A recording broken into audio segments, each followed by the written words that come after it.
A teacher wanted to analyze the performance of two sections of students in a mathematics test out of 100 marks. तो एक teacher ने कुछ students के mathematics में 100 में से कितने कितने मार्क्स आए, सारे स्टूडेंट्स की जो परफॉर्मेंस रही उसका एक एनालिसिस करना चाहा. Looking at there performances she found that a few students got under 20 marks. तो उसको पता चला कि कुछ स्टूडेंट्स हैं जिनके मार्क्स जो हैं वो 20 से कम हैं. एंड फ्यू गॉट 70 मार्क्स और अबव, और कुछ बच्चे ऐसे हैं जिनके 70 या 70 से ज़्यादा मार्क्स हैं. So she decided to group them into intervals of varying sizes as follows. तो उसने ये डिसाइड किया कि चलो ठीक है, हम इस डाटा को इस तरह से ग्रुप कर देते हैं कि 0 से लेके 20 तक जिन बच्चों के नंबर हैं उनका टोटल काउंट है 7. 20 से लेके 30 तक जिनके मार्क्स आए हैं वो 10 बच्चे हैं, ठीक है. एंड सो ऑन करते करते 70 या 70 से ज़्यादा नंबर लेने वाले बच्चे कितने, 8. तो उसने एक ये टेबल बना लिया.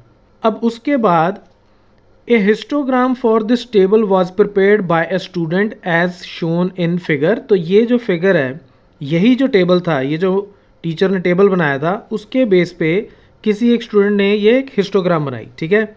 अब हमें ये बोला जाता है carefully examine this graphical representation, कि ये जो ग्राफ बनाया इसको ढंग से देखो.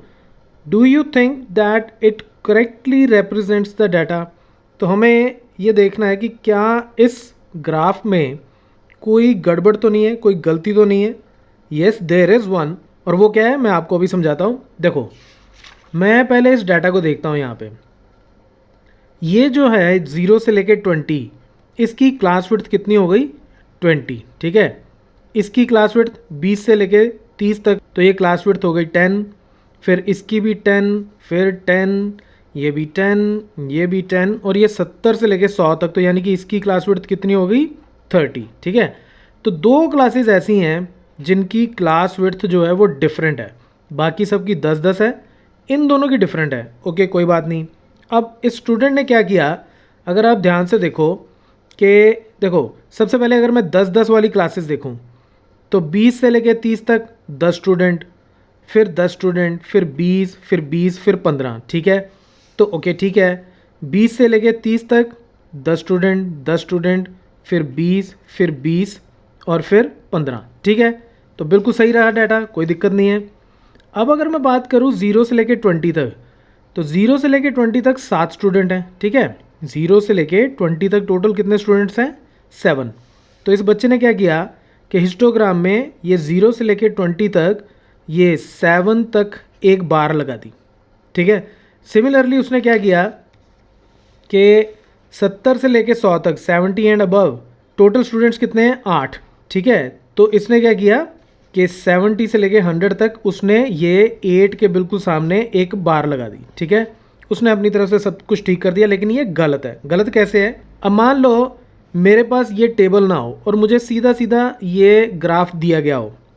तो ये ग्राफ जब मैं देखूंगा तो मुझे पता चलेगा, मैं ये देखूंगा कि 0 से लेके 10 तक की जो बार है, तो ये जो बार है यहाँ तक 0 से लेके 10 तक, वो कहाँ तक है, 7 तक. तो यानी कि इसकी वैल्यू हो गई 7. और 10 से लेके 20 तक फिर से ये जो बार है उसकी वैल्यू क्या है, 7, राइट. क्योंकि ये इंटरवल तो हम बराबर लेंगे ना, राइट.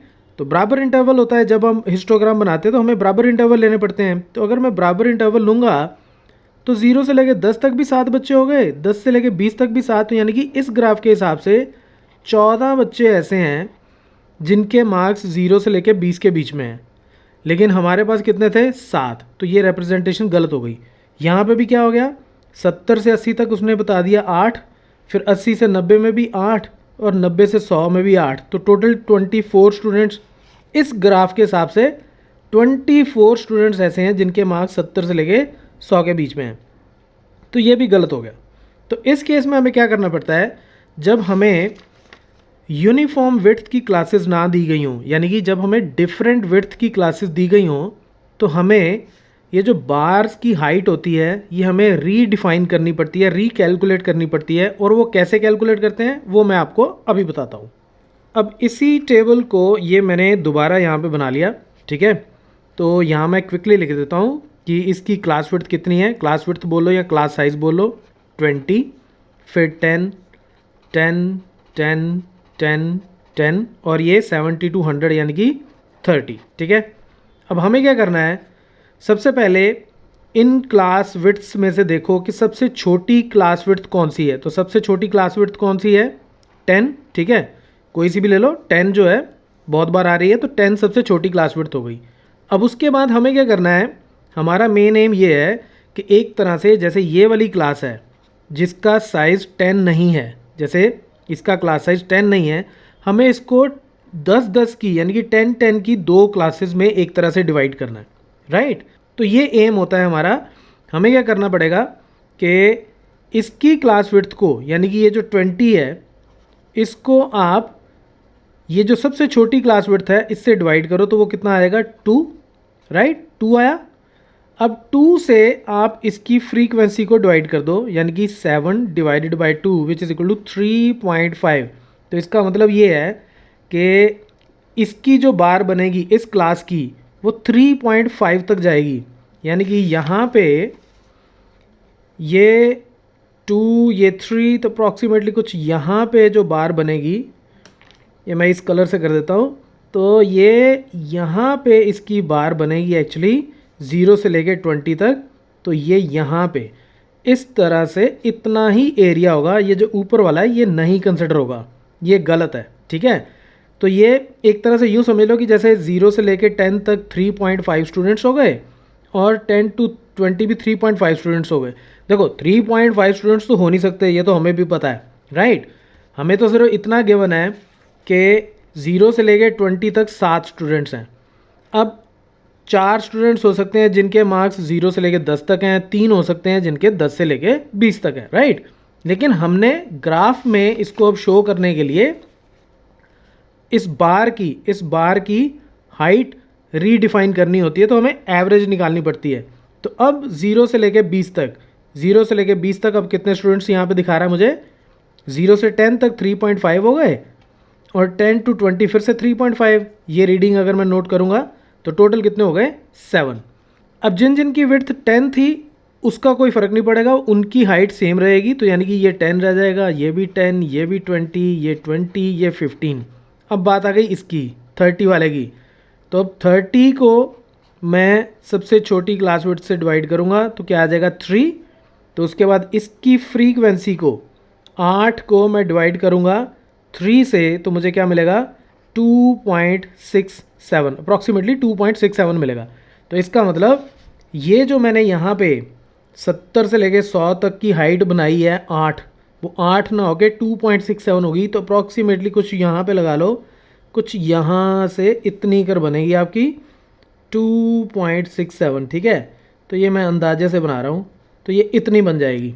तो आपका ग्राफ एक्चुअली क्या बनेगा, ये यहाँ से इधर चला जाएगा, ठीक है। तो ये इधर से इधर बन रहा है आपका ग्राफ, और फिर यहाँ से ये इधर आएगा और फिर इधर, तो ये पोर्शन इसमें नहीं कंसिडर होगा।